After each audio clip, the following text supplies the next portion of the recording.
To improve the middle split flexibility by stretching upper adductors, we're going to use the exercise that's called integrity.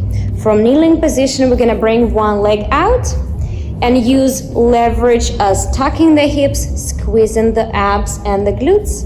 And as a target, we're going to push the hips out. Okay, let's try that all together.